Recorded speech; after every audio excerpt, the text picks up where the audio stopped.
আসসালামু আলাইকুম রহমতুল্লাহ বরকাত। প্রিয় যুবক ভাইরা, আপনাদের জন্য কিছু ফ্রি টিপস নিয়ে আসছি।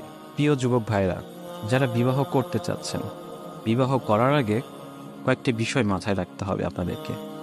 প্রথমত যে বিষয়টা সেটা হচ্ছে রাসূলুল্লাহ সাল্লাল্লাহু আলাইহি ওয়াসাল্লামের সেই হাদিসটি। রাসূলুল্লাহ সাল্লাল্লাহু আলাইহি ওয়াসাল্লাম বলেন, চারটি বিষয়ের প্রতি লক্ষ্য রেখে মেয়েদেরকে বিয়ে করা হয়: তার সম্পদ, তার বংশমর্যাদা, তার সৌন্দর্য ও তার দীনদারিতা। সুতরাং তুমি দিনদারিতাকেই প্রাধান্য দেবে, নতুবা তুমি ক্ষতিগ্রস্ত হবে। আমরা এই জায়গায় আজকের এই আলোচনায় আপনাদের সামনে কিছু ফ্রি টিপস নিয়ে আসব। হ্যাঁ, আমাদের অবশ্যই এই পুরোটা আলোচনার ভিতরে প্রথম যে প্রায়োরিটি সেটা হচ্ছে দিনদারিতা। দিনদারিতাকে প্রায়োরিটি দিয়ে দিনদার হতে হবে, কিন্তু দিনদারিতার ভিতরেও কিন্তু বিষয়াদি আছে। ঠিক আছে, সেই বিষয়গুলো আমরা কিভাবে চেক করব বা রিচেক করব, বা এই বিষয়টা দিনদারির ভিতরেও কিভাবে মিলাবো আর কি, পাত্রী নির্বাচনের ক্ষেত্রে বিষয়টা মাথায় রাখতে হবে যে সকল বিষয়গুলো, সে সকল বিষয়গুলো নিয়ে আজকে আমরা কিছু পরামর্শ দিতে যাচ্ছি। আমরা বিভিন্ন অনলাইনে লেখালেখি দেখেছি বা বিভিন্ন ভাইদের পোস্ট দেখেছি, সেখান থেকে কিছু আইডিয়া বা কিছু একটা বিষয়বস্তু কালেক্ট করেছি, সেগুলো জাস্ট আপনার সামনে আরেকবার উপস্থাপন করতে চাচ্ছি ইনশাল্লাহ। প্রথমত যে বিষয়টা দেখবেন, দিনদারি থেকে প্রায়োরিটি দেওয়ার পরে যে বিষয়টা দেখবেন সেটা হচ্ছে যে কুফু মিলে কিনা। কুফু মানে হচ্ছে যে অবস্থান মিলে কিনা, অর্থাৎ আপনার সাথে আপনি যে পাত্রীকে নির্বাচন করবেন তাদের পরিবারের মানসিকতা মিলছে কিনা আপনাদের পরিবারের সাথে, এটা দেখা জরুরি। যেরকম দেখেন, একটা অঞ্চলের সাথে কিন্তু এক এক ধরনের বিষয়াদি আছে। যেরকম নোয়াখালী অঞ্চলের মেয়েদেরকে বা ছেলেদেরকে কিন্তু সাধারণত আপনার বগুড়ার দিকে বিয়ে দিতে চাবে না, বা উত্তর অঞ্চলের দিকে বিয়ে দিতে চাবে না। তারা চায় যে ওই এলাকার যেন হয়, হ্যাঁ, ওই রিজিয়নের যেন হয়। ঠিক আছে, ঠিক তেমনি বিভিন্ন এলাকার বিভিন্ন বিষয়াদি রয়েছে, কালচার রয়েছে, this kind of things are কুফ। তো আপনার পরিবারের মানসিকতার সাথে তাদের পরিবারের মানসিকতা মিলছে কিনা, আপনার আর্থিক অবস্থার সাথে তাদের আর্থিক অবস্থা মিলছে কিনা, আপনার এবং ওই যে পাত্রী যেটা আপনি যাকে চয়েস করতে চাচ্ছেন বা দেখতে যাচ্ছেন, তাদের সামাজিক স্ট্যাটাসের সাথে আপনাদের সামাজিক স্ট্যাটাস মিলছে কিনা, এই বিষয়গুলো দেখা কিন্তু জরুরি। অনেকে মনে করে যে এগুলা দেখে কি করবো রে ভাই, দিনদারিতে থাকলেই হলো, ইটস এনাফ। না, অনেক দিনদারদের ক্ষেত্রে কিন্তু এই বিষয়টা না মানার কারণে দেখা যাচ্ছে যে খুব অল্প সময়ের ভিতরেই তাদের ডিভোর্স হয়ে যাচ্ছে। নাউযুবিল্লাহ, আল্লাহ আমাদের সবাইকে এখান থেকে হেফাজত করুন। সুতরাং কুফু নির্বাচন এই জামানার ক্ষেত্রে ভেরি ভেরি ইম্পর্ট্যান্ট। ২ নাম্বার যে বিষয়টা যেটা আপনারা ফলো করতে পারেন সেটা হচ্ছে যে বাহ্যিক সৌন্দর্যের বিষয়টা। অনেক ভাইয়েরা বলতে চায় সাধারণত, আমার বাহ্যিক সৌন্দর্য লাগবে না, হলেই হলো রে ভাই, এক ধরনের হলেই হলো। আসলে বিষয়টা এরকম না। আমরা মনে করি যে হ্যাঁ, এটা আসলে আবেগ থেকে চলে আসে সাধারণত। সৌন্দর্যের বিষয়টা কিন্তু জরুরি। মেয়ে বা যে পাত্রে আপনি পছন্দ করবেন সে সুন্দর কিনা এটাও দেখা জরুরি। তবে হ্যাঁ, এক্ষেত্রে কিন্তু আবার ওই যে তথাকথিত নায়িকাদের মতো সৌন্দর্যের কথা বলছি না আমি। যার চোখে যে বিষয়টা সুন্দর সেটার কথাই বলছি। কারো ফর্সা মেয়ে পছন্দ হতে পারে, কারো শ্যামলা মেয়েও পছন্দ হতে পারে, কারো কালো মেয়েও পছন্দ হতে পারে, কেউ লম্বা পছন্দ করে, কেউ লম্বা না খাটো পছন্দ করে। এরকম বিভিন্ন ধরনের বিভিন্ন টেস্ট রয়েছে। তো আপনার চোখে যে যাকে দেখে ভালো লাগবে, অন্তরের ভিতরে অনুভব সৃষ্টি হবে, সেই সকল মেয়েদেরকেই পছন্দ করতে হবে। সুতরাং সৌন্দর্যকেও কিন্তু লিস্টে রাখবেন, এটা দেখাও জরুরি। ৩ নাম্বার যে বিষয়টা যেটা আমি আপনাদের সাথে শেয়ার করতে যাচ্ছি সেটা হচ্ছে যে আপনার যদি নিজস্ব ডমিনেশন বা লিডারশিপের অভাব থাকে, অনেকের ভিতরে এরকম থাকে, অনেক লিডারশিপ পারে না বা নিতে চায় না, তাদের ক্ষেত্রে সেই সকল ভাইদের ক্ষেত্রে বলতে পারি আমি যে আপনারা আপনাদের থেকে বয়সে অ্যাটলিস্ট ৭-৮ বছর বা ৫ বছর কমসে কম ছোট মেয়েদেরকে চুজ করুন। ঠিক আছে, এটা আপনার জন্য অনেক উপকারী হবে। আপনার আপনি তার উপরে লিডারশিপ দিতে পারবেন বা তাকে মেইনটেইন করতে পারবেন, কন্ট্রোল করতে পারবেন সেক্ষেত্রে। হ্যাঁ, আমি বলছি না যে সমবয়সী বিয়ে করা যাবে না বা বয়সে বড়ও বিয়ে করা যাবে না, এরকম কথা আমি বলছি না। অনেক ভাইয়েরা আছেন, অনেক বোনেরা আছেন যারা সমবয়সী, অথবা অনেক ভাইয়েরা আছেন যারা তাদের থেকে বয়সে বড় বিয়ে করেছেন। তারাও মাশাআল্লাহ আলহামদুলিল্লাহ আল্লাহর রহমতে হ্যাপি ফ্যামিলি লিড করছে। But for the person those have lackings in their leadership quality ও এই ডমিনেশন কোয়ালিটি, তাদের জন্য কিন্তু এই বিষয়টা জরুরি। নয়তো দেখা যাচ্ছে যে আপনার উপরে ছড়ি ঘুরাচ্ছে।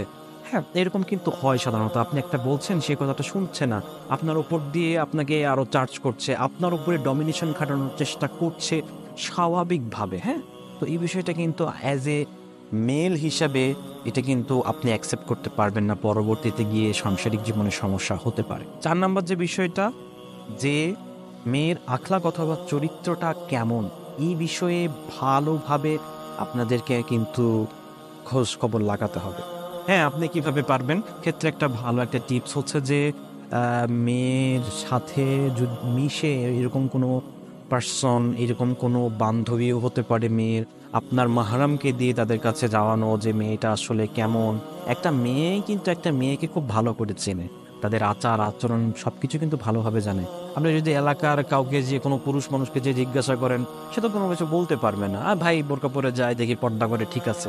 বাট ইনার সাইটে তাদের আচার আচরণগুলো কেমন, সে কি অহংকারী কিনা, সে কি দাম্ভিক কিনা, আদার্স যে বিষয়গুলো আছে আর কি, যে বিষয়গুলো থাকলে সাংসারিক জীবনে সমস্যা হতে পারে, এটা কিন্তু বেশি বেশি চেক করতে হবে। যদি সেটা চেক করার কোনো পসিবিলিটি না থাকে, মেয়ের মাকে দেখুন, হ্যাঁ, মেয়ের মায়ের সম্পর্কে জানুন, মেয়ের মা কেমন, তারপরে মেয়ের আদার্স খালারা কেমন, হ্যাঁ, এই বিষয়গুলো ভালোভাবে জানার চেষ্টা করবেন, যে ওই পরিবারের লোকজনগুলো কেমন। এটা একটু সময় নিয়ে হলেও যাচাই করবেন, ঠিক আছে ভাইয়েরা? এত তাড়াহুড়া করার দরকার নেই। 5 নাম্বার যে বিষয়টা, সেটা অনেকেই বলে আর কি, অনেকের অভিজ্ঞতার মাধ্যমে উঠে এসেছে, সেটা হচ্ছে মেয়ে সন্দেহ ব্যতিক কিনা। এটা এক ধরনের একটা রোগ আর কি, সাইকোলজিক্যাল ইস্যু। অতিরিক্ত সন্দেহপ্রবণ হওয়া আর কি, অনেক সময় অনেক মেয়েদের ক্ষেত্রে বিষয়টা দেখা যায়, যে তাদের আপনজনদের ক্ষেত্রে তারা কিন্তু খুবই সিনসিয়ার, একটু কিছু হইলে এই তুমি এটা কেন করছো, এটা গিয়ে করছো কেন, মানে বিভিন্ন ধরনের আর কি চার্জ করা শুরু করে, যেটা কিন্তু আসলে আপনার বৈবাহিক জীবনে আপনাদের শান্তি দিতে দিবে না, মানে সাধারণত শান্তি পেতে দেয় না। সারাদিন কাজ করে এসে এই টাইপের বিষয়গুলো যখন আপনার সামনে ঝাড়বে, দেখা যাচ্ছে যে সেকেন্ডে সেকেন্ডে কিন্তু ঝগড়া হওয়ার পসিবিলিটি আছে। তো এই ক্ষেত্রে এই বিষয়টা একটু চেক করবেন ইনশাআল্লাহ, সন্দেহ ব্যতিক কিনা এই বিষয়টাতে একটু যাচাই করবেন ইনশাআল্লাহ। 6 নম্বর বিষয়টা হচ্ছে যে মোহর নির্বাচনের ক্ষেত্রে সতর্ক। আপনার পরিবারের লোকজন বলতেছে যা দেই দেখ, কোনো সমস্যা নেই। আপনার ওই যে যে পাত্রীপক্ষের লোকেরা আছে, তারাও বলতেছে যে এত অ্যামাউন্ট আমাদের লাগবে না, এই বিষয়ে আপনি হেলাফেলা করবেন না। আপনার যতটুকু সামর্থ্য, যে ভাই আমার কাছে এত টাকা আছে, আপনি আমাকে দিলে এই টাকার ভিতরে দিতে হবে, নয়তো আমি পারবো না, এই বিষয়টা থেকে একদম কেয়ার থাকতে হবে, যে পরে শোধ করবো এইরকমভাবে নিবেন না, ঠিক আছে? বড় অ্যামাউন্ট দিয়ে ধরা খাবেন না, সারা জীবন কিন্তু গোলামি করতে হবে আপনাকে। তো এই বিষয়টা মাথার ভিতরে রাখবেন। মোহরের ক্ষেত্রে সাবধান, আপনি ওই অ্যামাউন্টটি সেট করবেন যে অ্যামাউন্ট আপনার কাছে মজুদ আছে, যে অ্যামাউন্ট আপনার কাছে মজুদ আছে, যে আমি এতটুকু নিব নগদে, আমি সেটাকে ডিসমিস করাই দিব, এইরকমভাবে সে অ্যামাউন্টটা সেট করবেন, ঠিক আছে? হ্যাঁ, 10-20 হাজার বা এরকম যদি ঘাটতি থাকে বা এরকম যদি করার লাগে, তো সেটা কোনো ইস্যু না। বাট নগদেই মহারণাটা চুকিয়ে দেওয়ার চেষ্টা করবেন ইনশাআল্লাহ। তবে এক্ষেত্রে যদি আপনার মহারণায় যদি রাজি না হয়, যদি আরও বেশি বলতে চায়, চেষ্টা করবেন যে ওখান থেকে সরে আসার, কারণ আপনার যতটুকু সামর্থ্য, সেই সামর্থ্য অনুযায়ী বিয়ে করুন। 7 নম্বর যে বিষয়টা, সেটা হচ্ছে পাত্রী এবং পাত্রীপক্ষের সাথে আপনার দিনী অবস্থান, আপনার আর্থিক অবস্থান এবং আপনার লাইফস্টাইলের প্ল্যানিংগুলো তাদের সাথে শেয়ার করবেন, যে আপনি কী কী করতে চাচ্ছেন, কী কী করতে চাচ্ছেন না। হ্যাঁ, একটা পাত্রীকে আপনি পড়াবেন কি পড়াবেন না, আপনি তাদেরকে কোথায় রাখবেন, কোথায় থাকতে হবে, হ্যাঁ, এই সকল ওভারঅল বিষয়গুলো পাত্রী এবং পাত্রীর পরিবারের সাথে পরিপূর্ণভাবে শেয়ার করবেন, ঠিক আছে? তাহলে হবে কি, পরবর্তীতে গিয়ে তারা কোনো এক্সকিউজ দেখাতে পারবে না, যে "এই, তুমি কেন আমাকে এখন পড়াশোনা করতে দিচ্ছ না, বা পড়াশোনা করতে দিবে না, তুমি তো আমাকে শুরুতে বলো নাই", এইরকম বিষয়গুলো আর কি ক্লিয়ার করবেন, ঠিক আছে? তো এইরকমভাবে আর কি তাদের সাথে কথোপকথনের মাধ্যমে ক্লিয়ার করবেন যে আপনি মেয়েকে কোথায় রাখতে চাচ্ছেন, কোথায় থাকতে হবে, আপনার পিতামাতা আছে, তাদের সাথে ভালো আচরণ করতে হবে, তাদেরকে দেখভাল করতে হবে, এবং তাদের সাথে আপনি থাকতে চাচ্ছেন। তো এই সকল ওভারঅল বিষয়গুলো একদম ক্লিয়ারেন্সের মাধ্যমে কিন্তু আপনারা ডিসিশনটা নেবেন, বা তাদেরকে জানাই দিবেন শুরুতেই, যে আমি বলেছিলাম এই বিষয়গুলো আমি করব, এই বিষয়টা মানে জানাই দিবেন, তাহলে পরবর্তীতে আর সমস্যা হবে না ইনশাআল্লাহ। 8 নাম্বার এবং খুব বাস্তবিক বিষয়, সেটা হচ্ছে যে ফেসবুক প্রোফাইল দেখেই পাগল হবেন না, ঠিক আছে? বায়োডাটা দেখেই পাগল হবেন না, বোরকা নিকাব পরে ব্যাস হয়ে গেল দিনদারিতা, না, এরকম না। এরকমটা আসলেই আপনারা ঈদ ফাঁদে পড়বেন না, ভালোভাবে যাচাই করবেন, ঠিক আছে? ভালোভাবে যাচাই করবেন, ভালোভাবে খোঁজ খবর নেবেন, মেয়ের বাবা কেমন, মেয়ের বাবা দিনদার কিনা, মেয়ের মা কেমন, মেয়ের মা দিনদার কিনা, মেয়ে দিনদার কিনা, এরকম কিছু কোশ্চেনারিজ পাওয়া যায়, ঠিক আছে? একটা মেয়েকে জিজ্ঞাসা করুন, সপ্তাহে 2 দিন রোজা রাখা সুন্নাহ, কোন 2 দিন? আরবি মাসের মাঝখানে 3টা দিন আছে, যেই 3টা দিনে রোজা রাখা যায় কি নফল রোজা রাখা যায়, সে কোন 3টা দিন? কিয়ামুল লাইল সে আদায় করে কিনা বা কোন সময় আদায় করে, কিছু কিছু কোরআনের আয়াত বলবেন তাকে, যে সকল কোরআনের আয়াতগুলোর মিনিং সে জানে কিনা, সূরা ফাতিহার মিনিং সে জানে কিনা, ইহদিনাস সিরাতাল মুস্তাকিম, এই টাইপের কিছু কোশ্চেন করবেন যে এই আয়াতের মানে কি। দিনদারিতা চেক মানে বোঝার জন্য অনেক কিছু বিষয় আছে, তাওয়াক্কুল, তাকওয়া, এই সকল বিষয়গুলো যাচাই করার কিন্তু কিছু বিষয় আছে, যে বিষয়গুলো দোয়ার মাধ্যমে আমরা চেক করতে পারেন। বলো তো এই দোয়াটা কি, বা পারেন কিনা এই দোয়াটা, আপনি এই দোয়াটা শিখেছেন কিনা, তখনও কিন্তু এভাবে আপনারা চেক করতে পারবেন। পর্দার বিষয়গুলো নিয়ে বেশি কথা বলবেন। দেখা যায় অনেক সময় বোরকার আড়ালে অনেক ফেমিনিস্ট থাকে, সাবধান ভাইয়েরা আমার, তথাকথিত বোরকা পরা নারীবাদীদের থেকে যেন আমাদেরকে হেফাজত করেন। দেখতে পাবেন যে তারা নিজেরা ডমিনেশন করতে চাচ্ছে, অনেকে বলতে চায় আমি পর্দার ভিতরে থেকেই উমুক করব, চাকরি করব। এই টাইপের বিষয়গুলো আগেই আপনারা যাচাই করে নেবেন যে সে আসলে তাদের ভিতরে কোনো বীজ আছে কি না। ঠিক আছে? শুধু বোরকা পরে ফেসবুক প্রোফাইলে ইসলামিক স্ট্যাটাস দেয়, বায়োডাটাতে এক গাদা কথা লিখে রাখছে, পাগল হবেন না দয়া করে।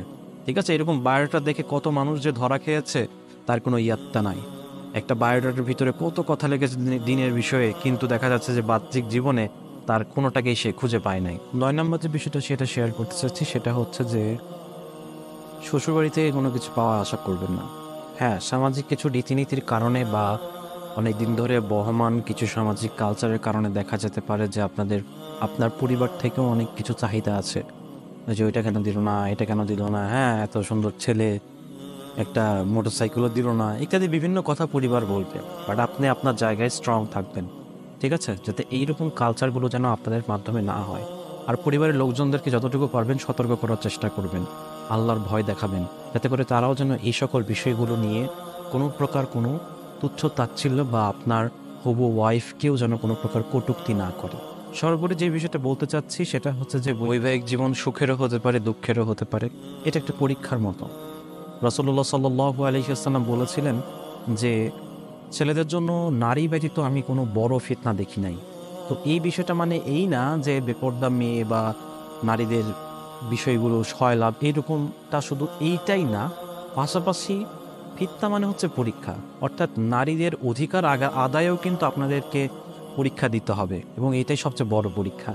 সাচ অ্যাজ আপনি আপনার মায়ের সাথে কীরকম আচরণ করছেন, আপনার তার বোনের সাথে কীরকম আচরণ করছেন, আপনার তার ওয়াইফের সাথে কীরকম আচরণ করছেন, প্রত্যেকের হক ঠিকমতো আদায় করছেন কিনা, আপনার মেয়ের সাথে কেমন আচরণ করছেন, তার হক আদায় করছেন কিনা, এই সকল পরীক্ষার বিষয় কিন্তু। ঠিক আছে? তো এইরকমটা আপনার যে হবু ওয়াইফ আসবে, সেও কিন্তু আপনার জন্য একটা পরীক্ষা হিসাবেও আসতে পারে। সুতরাং বৈবাহিক জীবনে বিভিন্ন ধরনের ইনসিডেন্ট হবে, বিভিন্ন ধরনের ঝগড়া বিবাদ হবে, হতেই পারে, স্বাভাবিক বিষয়। এটাকে স্বাভাবিকলি নিতে হবে। আপনার পছন্দকৃত মেয়ে বা বিয়ে করা বউয়ের যদি কোনো প্রকার ভালো গুণ থাকে, জাস্ট স্টে উইথ হার। ছোট্ট একটা দোষ টোটের জন্যই কি আপনি ডিভোর্সের দিকে চলে যাবেন, এরকম মন মানসিকতা থেকে দূরে থাকতে হবে। তার যদি কোনো প্রকার কোনো একটা ভালো গুণ থাকে, সেটা হোক আপনাকে সম্মান করে বা হোক আপনার কথা শুনে, যে কোনো একটা ভালো গুণ যদি থাকে, সেটার জন্য তাকে নিয়ে রাখুন, তাকে সবসময় আপনার পাশে রাখুন। তাকে অযথাই ছোট্ট একটি বিষয় বা ঝগড়া বিবাদের জন্য ছেড়ে দিবেন না বা ডিভোর্সের দিকে যাবেন না। Very very important. আর সর্বোপরি আল্লাহর কাছে সবসময় দোয়া করবেন। সূরা ফুরকানের ৭৪ নম্বর আয়াত, বিবাহের আগে এবং পরে কিয়ামতটা জারি রাখবেন। রব্বানা হাব লানা মিন আজওয়াজিনা ওয়া যুররিয়াতিনা কুররাতা আয়ুনিন ওয়াজআলনা লিল মুত্তাকিনা ইমামা। ভেরি ভেরি ইম্পর্ট্যান্ট এই দোয়াটি। আপনারা বিবাহের আগে তো অবশ্যই করবেন, বিবাহের পরেও কিন্তু এটা কন্টিনিউয়াস রাখবেন, এবং আল্লাহর কাছে সবসময় দোয়া করবেন আল্লাহ যেন আপনাকে নেককার সালেহীন একজন স্ত্রী দেয়, যেই স্ত্রী কিনা আপনার চক্ষু শীতল করবে। সুবহানাল্লাহ! আপনার চক্ষুকে শীতল করা মানে কি? যাকে দেখে আপনার অন্তরের সমস্ত কিছু দূর হয়ে যাবে, যাকে আপনার কাছে নিয়ে মনে হবে যে একেই বুঝি আমি চাচ্ছিলাম এতদিন ধরে। আর বিবাহের ক্ষেত্রে সবসময় মাথায় রাখতে হবে তাকদীরের বিষয়টা। আল্লাহ তাকে আপনার জন্য পছন্দ করবেন, যে কিনা আপনার জন্য সুইটেবল, যাকে কাছে নিয়ে আপনি শান্তি পাবেন, সেই আপনার জন্য আসবে। তাকেই আল্লাহ সুবহানাহু ওয়া তাআলা আপনার জন্য চয়েস করেছেন। সুতরাং আল্লাহর কাছে সবসময় দোয়া করবেন, আল্লাহ যেন আপনাদেরকে, আমাদের সবাইকে যেন নেককার সালেহীন একজন স্ত্রী দান করেন। যার একজন নেককার সালেহীন স্ত্রী রয়েছে এই দুনিয়াতে, তার আর কোনো কিছুর দরকার নেই। ঠিক আছে? এই একজন নেককার সালেহীন স্ত্রী রিজিকের সবচেয়ে উচ্চ পর্যায়ে রয়েছেন। সুবহানাল্লাহ! আল্লাহ আমাদের সবাইকে এই সকল বিষয়গুলোকে বোঝার এবং এই সকল বিষয়গুলোকে মেইনটেইন করে পাত্রী নির্বাচন করার তৌফিক দান করুন। ওয়া আখিরু দাওয়ানা ওয়ানিল হামদুলিল্লাহি রাব্বিল আলামিন। আসসালামু আলাইকুম ওয়া রাহমাতুল্লাহি ওয়া বারাকাতুহু।